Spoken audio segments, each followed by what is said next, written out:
Today I would like to tell you about a small village on the western edge of Africa. This small village has on one side a beautiful plain with waving grasses. On another side, it slopes towards the great ocean of the Atlantic. But for most of its edges, there is a deep and dark jungle. So thick with trees and brush and vines that few of the villagers would go into it. It represented to them the unknown.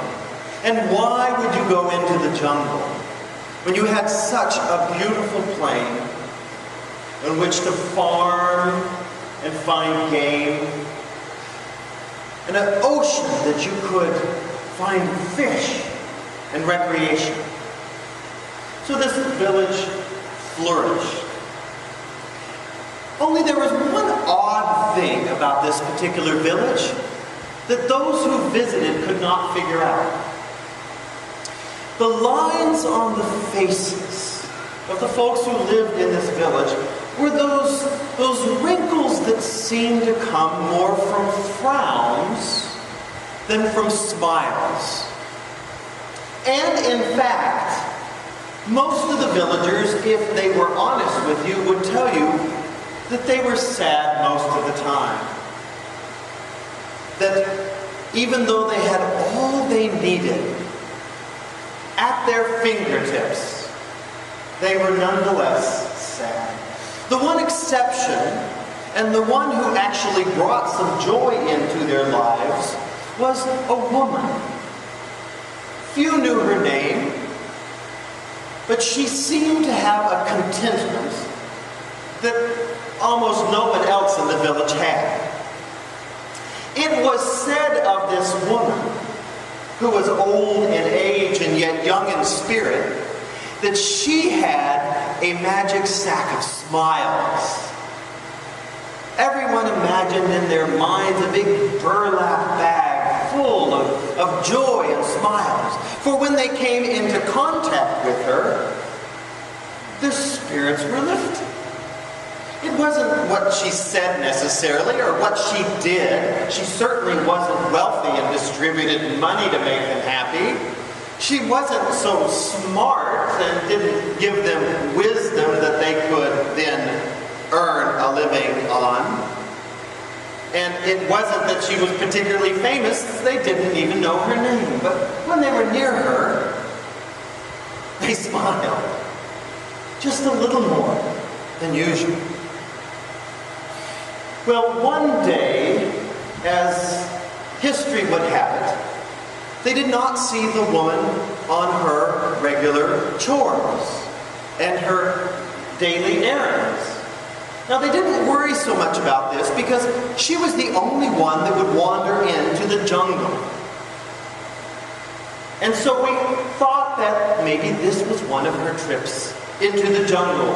And certainly no one wanted to go and check out and make sure she was okay. But a few days passed, and then a week passed, and the villagers began to get very anxious. For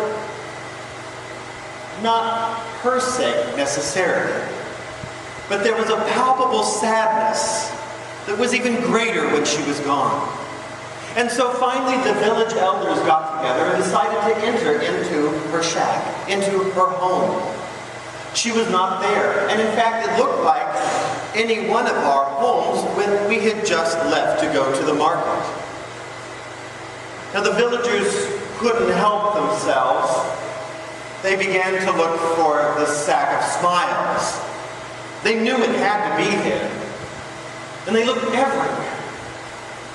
Well, suddenly, looking for not the woman, but the sack of smiles became the job, it seemed, of everybody in the village. They scoured the grassy plains. They looked along the beach. They went right up to the edge of the jungle, but no one could find the hidden place where the sack of smiles had gone. Some even stopped farming to look for this sack of smiles, for they hungered for what she had given them so much. Some of the fishermen began to go out only every other day on their boats. And the village became such a depressed place, became a place of poverty, that no one from the surrounding region wanted to visit it anymore. Now, there is another person I should tell you about. I know his name, a young boy by the name of Gahiji. Gahiji had grown up in this village with his grandfather. His parents had died unexpectedly years ago. And his grandfather was of such advanced age that he had to spend most of his time taking care of his grandfather. He actually was so busy making sure his grandfather was fed, that his grandfather's needs were taken care of, that he did not have time to be depressed. He did not have time to be sad. He didn't even have time to think about the old woman. And when she was gone, he did not notice it, for he was taking care of his grandfather. But he had heard of the sack of smiles. And when the word then was spread around the village that the old woman was gone for good, she was lost in that mysterious way that she had, it was about the time the young man, Gahiji, heard of this missing elderly woman, that his grandfather died. On that day, in his grief, the young boy merged two thoughts into one. My village needs the sack of smiles, or it will die. And if I find this old woman, she may give me the sack of smiles, and I might be a hero in my village. So he took a large piece of fabric. He got things in his father's house that he knew he would need: some hard, crusty bread, some dried fruits, some small items of his grandfather to remember him by, bound them up, tied them tightly, put them over his back, and he knew where to go. Directly into the jungle. Well, as Gahiji began to wander in the jungle, he began to understand why they did not want to go. His villagers did not want to go into the jungle. It was very dark, and there were no trails, and he did not have an idea where to go. And his panic began to rise as he stumbled and then moved faster. And when he thought he might turn back to the village, he didn't know which direction the village was anymore. And almost at the moment that he was going to give up, he heard a very, very faint cry of a bird. Chee! Chee! Chee! But he looked around and finally found this beautiful, golden, feathered bird. An exotic bird that was on the ground and clearly had a broken wing. Well, he said to the bird, I do not have time. I must find my way back to the village. I'm lost. And the bird, almost as if knowing what the boy had said, chirped louder, chee, chee, chee. And in a moment, realizing he didn't know what direction to go, he figured, I have no better thing to do than to help this bird. He found some twigs. He tore off some strips of the fabric that held his belongings and very carefully tied them to the bird's wing. The bird began to flutter a bit. And while clearly still in pain, was better. And then suddenly it began to hop along in a very deliberate way. And the boy felt good. He had done at least one good thing in this world. and he began to set off in the direction in which he thought the town was. But at that moment, the bird began to chirp even more loudly and in an oddly insistent way. Chee! Chee! Chee! Chee! So much so that the boy was taken aback and looked, and the bird was looking back at him and then hopped a while longer. And out of some instinct deep within him, he began to follow the bird, step by step. And the bird then hopped farther along and chirped insistently. And the boy began to wonder, maybe this bird knows where I should go. And sure enough, it wasn't too long before the boy, now in the dimness of the night, saw a light ahead of him. And it was a shack. These big, beautiful shack, but it was a shack nonetheless, with the wood and the palm fronds and the grounds around it had been carefully cleared. So he went up to the door of the home and knocked, and someone who seemed to be a servant came to the door and said, "Who are you?" "I'm a young man, I'm Gehiji, and I have lost my way." And he began to tell the story of why he was out in the jungle. The servant, who indeed he was, ushered him in and said, "My master is very wealthy. My master has gold and has many resources. But he does not like folks to take advantage of him. So I will put you over here in the corner in my own room. You may spend the night, but tomorrow you must go on." So Gehiji, thankfully, took the opportunity, cuddled in the corner, and fell asleep. Well, in the morning, the servant gave him a few items of food, and Gehiji gathered up his belongings and began to leave. But as he walked out the door, the man who clearly was the wealthy man who owned this was outside crying loudly. He was crying a name that Gehiji did not know, and in fact he learned it was his daughter's name. His daughter had wandered off into the jungle, and the man did not know what to do. He was beside himself. And Gehiji thought to himself, well, maybe the bird who was still there waiting for him, who had allowed me, had led me to this place, might lead me to the lost girl. So, without saying anything to the upset, wealthy man, Gehiji began to follow the bird. Now, some healing had happened overnight, and the bird was able to fly to low branches and began to call out just as the day before, "Chee! Chee! Chee!"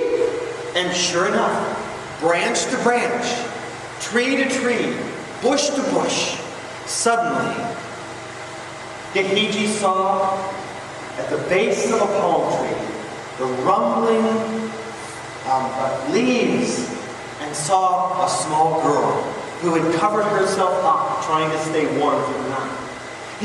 He woke her up and told her that he knew how to get back to her home, and took her home. Her father was rejoicing and gave thanks for Gehiji and his wonderful work. And Gehiji tried to tell him it was more the bird, but he did not listen. And he said, "I am a very wealthy man. I moved into the jungle because when I was in the village, everybody came to my door every day asking for things and for money to take from me. And I did not like that. So I moved here to the middle of the jungle and have been very happy ever since. But because you have found my daughter, I offer you some of my gold."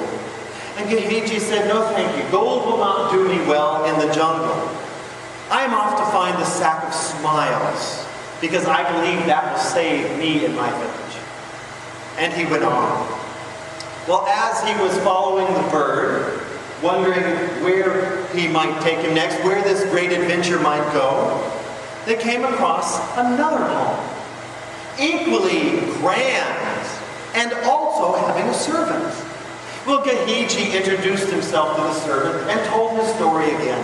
And this servant said, "Well, you need to know my master moved out here into the jungle because he was very famous.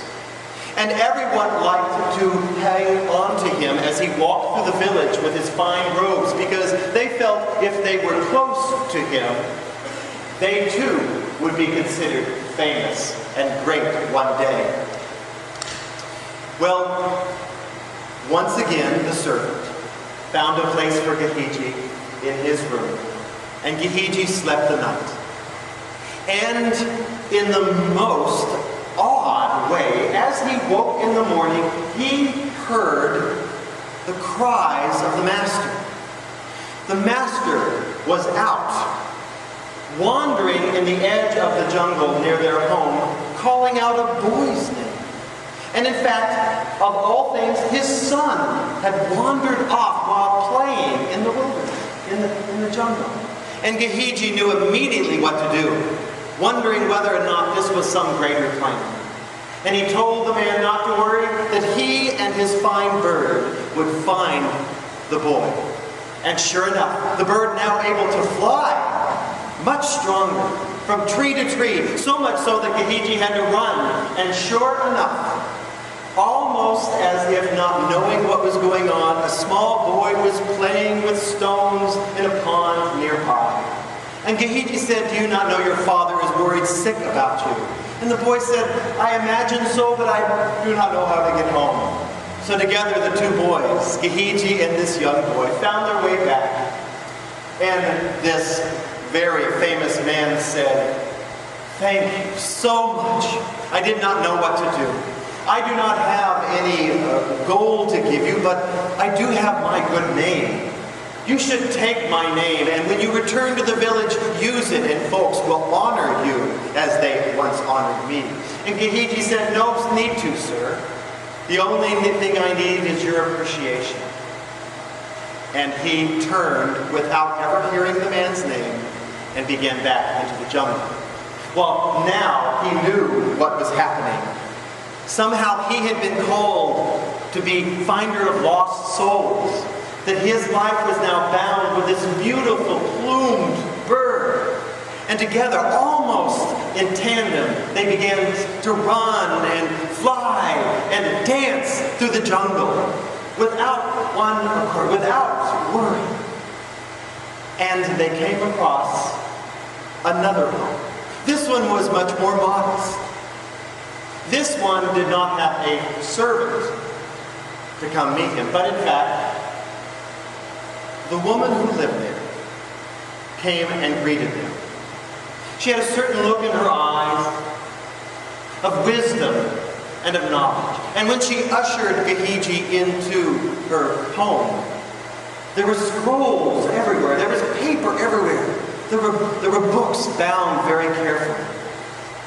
And he came to learn that this woman was very wise. In fact, she had lived in the village, and so often the people in the village, when they had a problem, whether it was a pain in their side or conflict with their neighbor, they would come to her. And for a while, she found that very, very exciting, to be the wise one of the village. But she could not get sleep because they would come to her in the middle of the night and say, "I have a toothache, wise woman, what should I do?" So she moved to the middle of the jungle in order to get rest, and so that she could read her books again and again, have her scrolls and read it from beginning to end uninterrupted. Well, as Gehiji got to know this wise woman, she referenced a crippled boy that had lived with her for a while, up until only a week ago. And she mourned the fact because she had found having company very nice, and this crippled boy, while he could not move around much, was able to help her around the house. And Gehiji asked, "Would you like me to find your young friend?" She said, I fear he has gone for good, that he left because I could not offer everything that he wanted." And Gehiji said, "Well, my bird and I, we will go look and ask." So Gehiji and his plumed friend and guide wandered into the jungle once again. A little more slowly now. The bird was uncertain. Perhaps the path had been so fallow for so long. But surely then they found a little lean-to that had been made very crudely. And in it was a young boy who, in fact, was disfigured. He was healthy enough and happy enough and glad to have someone to talk to near his age. And Gahiji said, "Do you not know that the woman who has been taking care of you is very sad at your having gone?" He told the story of the sack of smiles, and on a whim asked this young boy who had been wandering in the wilderness, "You haven't happened to see an old lady with a sack of smiles?" The crippled boy said no. But as they talked, it became apparent that he was very sad and did want to go back to the woman who had taken care of him, but did not know how to because he now felt embarrassed that he had left her without telling her. So together, the two boys and the bird went back to the woman's house. And in tears, they reunited. And while they were hugging and making things right between them, Gahiji quietly moved off and followed the bird. And he said to the bird, "You know, bird, I think no longer is it my task in life to find the sack of smiles, but I am a finder of lost people and lost things. Let that be what I am committed to for my life." And in that moment, the bird's demeanor changed. It almost began to glow. Its colors became brighter. Then it looked the boy in the face and very deliberately, "Chicha! Chicha! Chicha!" and turned and began to fly. Faster than the bird had ever flown before. And the boy, not knowing what had just happened, ran faster, tripped over vines and bushes, but ran. Got scratches all over his arms, but ran following that bird. Chee-chaw! Chee-chaw! Chee-chaw! Chee-chaw! And came upon a house. Very modest of means, with a woman standing on the front step. Not much to look at. Very old, but with the biggest smile on her face. Clearly she had heard the bird's call. As she raised her arm, the bird landed on her arm. And Gahiji walked, very tired, exhausted, up to the woman. And he said to her, "Have you too lost a loved one in the jungle?" And she said, "No. I am the one you were looking for in the beginning." He said, "You are the woman with the sack of smiles? The old woman who left a few weeks ago? That the village is all worried about?" And she said, "No, I'm not the one the village is worried about. And I do not have a sack of smiles. That is a legend that was made up about me. But yes, I am the one you were looking for." He said, "If that is so, why did your bird not bring me to you first thing?" And she said, "This is not my bird, but my friend's.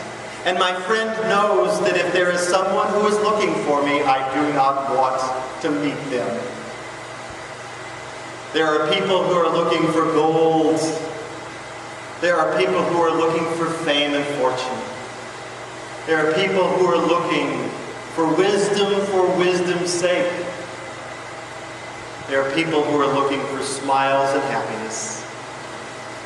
It is when you stop searching for those things that you truly found them. And you, my son, the moment my friend realized you were no longer looking out for yourself, but were looking out for others, he brought you here to me. And I know, through the wisdom of the jungle, that you have no one to take care of you now. and it would be my joy and my privilege if you allowed me to call you my son. And Gehazi, without saying a word because he could not, he was crying so deeply, wrapped his arms around the big, beautiful body of his new mother. And they lived happily thereafter. May it be so. May it be so.